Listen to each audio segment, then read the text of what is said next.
Hello folks, I'm the Lone Adventurer and I like to play solo tabletop games. Today we're going to be taking another look at my own game that I have been tinkering away at for a couple of months. This is the second design diary of Village Emporium. I'll pop a link up in the corner of the screen right about now to the first design diary. I really appreciated the positive feedback that I got from the previous video. I didn't really think anyone was going to be particularly interested, and I was pleasantly surprised that some of you were. So thought I'd do another one. And I guess the main reason that I'm doing this one is I feel like I should probably put the game out into the world, and so that's what I'm going to do. So I'm not going to put it up for general release yet. I think what I'm going to do is see if any of you fine folks are interested in having a little play and maybe giving me some feedback on what you think about it. And so at the end of this video, I think I will let you know what to do if you want a copy of this beta version of the game. So if you watched the first video, you will probably already notice that the design of the game has come on a little bit. On this main game sheet, I have formatted all the tables, I've moved things around a little bit, I've drawn a sketchy village store here, and I've drawn the little map in as well, and done some little borders and things. So it's sort of one step closer to how I imagine it ultimately looking. In fact, it's pretty close. All that remains to do really is to just do this again, but take a little bit longer. So sort of draw a nicer little village shop area, draw a nicer little map, do the borders again, just make everything a little bit nicer. But basically it's all in place. So there's nothing major that's changed on this sheet. There is a few bits that I've already realised I have left out. Like earlier I had each of these sections lettered, I think. I'm not sure whether I need to do that. Maybe I don't. But at the moment the rules do refer to the lettered sections. So maybe I need to take the letters out of the rules or put the letters back in here. One or the other. And I've the out of town customers, I've forgotten to put the title in when I was reformatting all the titles, so that needs to go in. But basically it is good to go. I made a few adjustments to the out of town customers, the items that they're looking for, so that it's a bit more balanced. So there were some items that weren't very well represented, so I added in some additional instances of those items. I'm pretty sure that a less lazy version of me would have made a spreadsheet and worked out whether all of the items that are available in the game are well represented in the customer requirements, but I haven't done that. So it's possible that there's something that is just not worth investing in. So there's no point in getting the bracelet, for example. I mean, there you go, let's take the bracelet. Who wants the bracelet? Willow wants the bracelet. Do any of the local customers want the bracelet? Oh yes, and Rumble.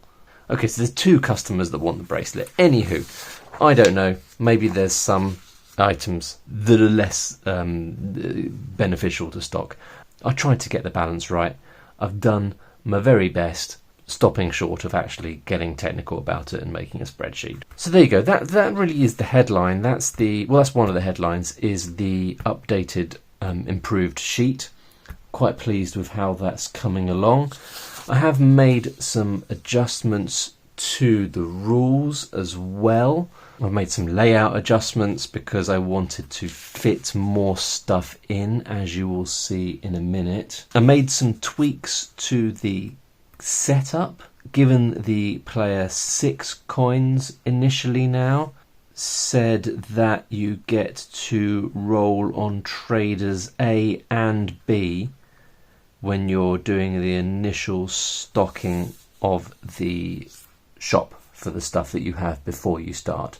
So initially I just said to roll on trader A, but now I've said to roll on trader A and B, and you don't have to purchase those items. That's just your initial stock. Maybe I haven't made that clear enough, that ordinarily when you go to a trader you have to purchase the items using coin, but for the stuff that you have at the start you don't have to do that. So maybe I need to make that a bit more explicit. I basically made it slightly trickier to get the more valuable items when you're foraging, and I made the upgrades a little bit more expensive and gave the player more stuff, slightly more stuff at the start of the game. And I guess probably in order to make the game optimum, there'll be other little tweaks that will be necessary. I'll run through the other adjustments that I've made, and then I'll have a little talk about what I'm hoping to get from any potential playtesters, if anybody fancies doing that. Right, so I updated the setup a little bit. I think I made some adjustments to the final score. What did I do here? I think I reduced the amount of commerce points, victory points, for locations that you visited. I think I was doing 1 per location initially, and that's just too much because really you're going to be visiting locations to forage. So it's just 1 for every 3 locations that you visit now. Everything else has mainly stayed the same. I've still got the haggle and eagle eye points, and actually I think last time I played I used the eagle eye points a couple of times. So as a reminder, the eagle eye points allow you to conditionally decide which item you get when you're foraging. So if you go foraging in the forest, you're rolling your dice and you roll a 2, and that means you've got a truffle. But if for some reason you don't want that, I think generally speaking because an apple or honeycomb gets you more coin, and having a greater variety of items in your shop means that you're more likely to be able to fulfill the orders of the customers. So if you've got like 3 empty shelves and you've already got 4 truffles, then probably you're going to want to, you would have preferred to have an apple or some honeycomb. So at that point you could use an eagle eye point in order to just choose which item you got from that foraging activity. So I did use eagle eye points. I haven't changed those in this new version, this slightly updated version, but the haggle points had been bugging me a little bit. Now previously the haggle points had given you some control over who you served. So if you were rolling on the out-of-town customers and you rolled Barlin here, and you thought, actually, I want to serve Milo or Leela, then I think my previous rules had the haggle points allowing you to increase or decrease that. And in my mind, that just didn't make thematic sense, because that's not what haggling is. Haggling is when you're having some kind of financial interaction in a commercial setting, is trying to convince the other person to adjust the amount that they're willing to buy something for or sell something for. Which makes me think of travelling in Indonesia, which I did a little bit many years ago, and haggling was common practice in the markets there. If you were trying to buy something, the first price you were given was not the price that you were expected to pay. You had to haggle a little bit. So I've changed that now, so the haggle points is actually more about money. So now you can use a haggle point to increase the amount you charge in the shop by 1 coin per item for a single customer. For example, if you were selling 3 items to one customer, you'd be able to charge 3 additional coins. So if you rolled Milo and you had seaweed and a pearl in your shop, you might think, actually, do you know what? I need money so badly. If I can get 2 extra coins, that means I can hire my assistant one round quicker, which might give me the advantage. So at that point, you might think it's a good idea to use a haggle point to get those 2 extra coins right away. So haggle points and eagle eye points lose you points at the end of the game, but it might be that you think that that is a decent trade-off. So hopefully those things work, hopefully they're beneficial and worth keeping in. Something maybe theoretical playtesters can tell me. Alright, so that's the haggle and eagle eye points. I've also added a how did you do section. And I got this idea from plenty of games really, things like 6x6 Tales, I'm pretty sure has something of this nature, and the Roll and Write game Cartographers. The solo mode also has this here, so you can see you work out your score, and then this tells you how you've done. If you score greater than 0, you're an apprentice surveyor. If you score more than 20, you're a master mapsmith. If you score less than -20, you're a dim-witted doodler. So I like that idea, so that you're not just playing against your previous scores, you're also playing against what the designer believes to be a decent score. So I've done this here. I mean, this is not really based on many playthroughs at all in the grand scheme of things, so it would definitely be interesting to see how other people score, and if everyone scores more than 30, I'm going to adjust this so that I don't have this annoying split between the main bit and this little bit up here, but at the moment this is how it looks. So yeah, if everyone scores more than 30, then I'll have to sort of increase it and make it so that not everyone is scoring the highest thing, if you see what I mean. So we've got, if you get less than 10, I suppose that should be less than or equal to 10. If you score less than or equal to 10, room for improvement, and each one compares you to one of the other shops in the village. So less than or equal to 10, you are considered inferior to Terry's Mundane Potions. If you score greater than 10, not bad. Some suggest you are superior to Smart Goblin Mart. If you score more than 20, impressive. Your reputation has grown to the point where some prefer your establishment to the Eager Otter Boutique. That is my favourite shop name that I came up with. Hope you appreciate it too. And if you score more than 30, your emporium is considered the finest in the kingdom, greater even than Mirabelle's superior supplies. A little bit of flavour and a little sort of chart to allow you to make a judgment as to how you did in the game. Right, so the final adjustment that I have made, I think in the previous video I did mention the fact that I really did like the idea of having sort of a random events table for when you go out into the world. And I've seen, I mean, plenty of games really with random events tables, but I wanted to keep it quite simple, so I resisted the urge to do that. But what I've decided to do is to add a sort of supplement with random events.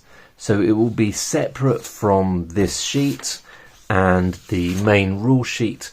I will put in, I'll include on the itch page when this is eventually released, just a little sheet with a table, maybe more than one table. This is something that I want some feedback on.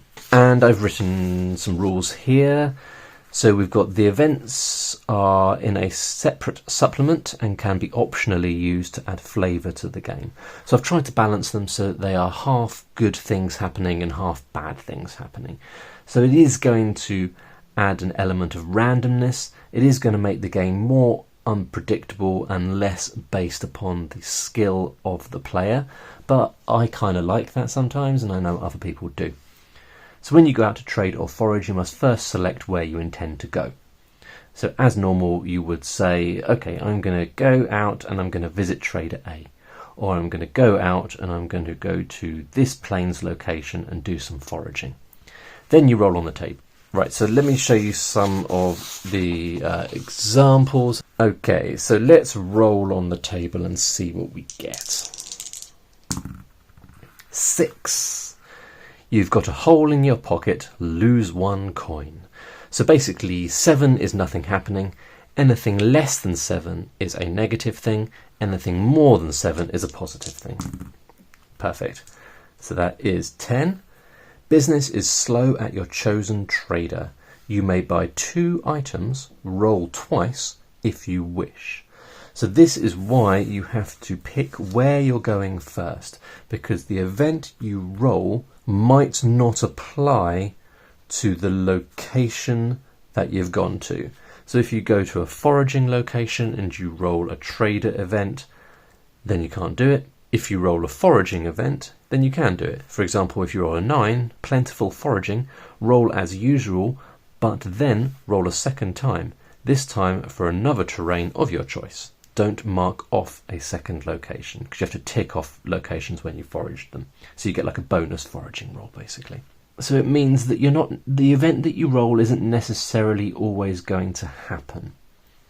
I think that's okay, but it's definitely something I'm interested to get some feedback on, because I think the alternative is I have 2 slightly smaller tables, one for foraging, one for trading, one for visiting traders, and you roll on the relevant table. I kind of only want to use D6. Maybe I could introduce a D10 and have 2 D10 tables. I could maybe try and come up with 2 D12 tables, one for each. I could probably come up with more things. I don't know. We'll see. I found those quite easy to come up with. Anywho, I'm rambling a little bit. It would be something interesting to get some feedback on. Okay, I'm going to round things up now. Let me just say that if you want to do some playtesting for me and to give me some feedback, obviously that'd be very much appreciated. If you'd like a copy, you can email me at loneadventurerplays, that's all one word, at gmail.com. I'll put the address down at the bottom of the screen there. So yeah, just email me and ask me to send you a copy, and I will, and you can have a go. So I guess in terms of playtesting, I mean, a lot of you I'm sure have done playtesting before. I'm sure there's plenty of you who've done playtesting more than I have, but I would like to know how understandable you think the rules are. Obviously any feedback on the rules would be very much appreciated. Anything you spot about the logic of the local and out-of-town customers, and whether there's any forageable or tradable items that just don't appear or appear too much or anything like that. Obviously I'd like to know your just general thoughts on the gameplay, whether you like it, the upgrades to the shop, maybe some of them are too good or not good enough. I have got 2 slots there that are just worth commerce points at the end and don't actually have an in-game effect. So if you've got some kind of killer in-game effect that you think I could put in there, then that would be beneficial. Yeah, and then the out-of-town events, what do you think of them? Really, any kind of thoughts or feedback would be greatly appreciated. Alright, I think I'm going to leave it there, folks. Thanks very much for watching. I'm hoping to get this finished before the end of the year with the nice graphics in place and all as a nice package and ready to launch onto an unsuspecting and, I suspect, largely disinterested public. But I know you guys are interested because you watched the last video, and some of you are probably even still watching now, but I'm going to stop talking. Thanks for watching this video, folks. See you in the next one. Bye for now.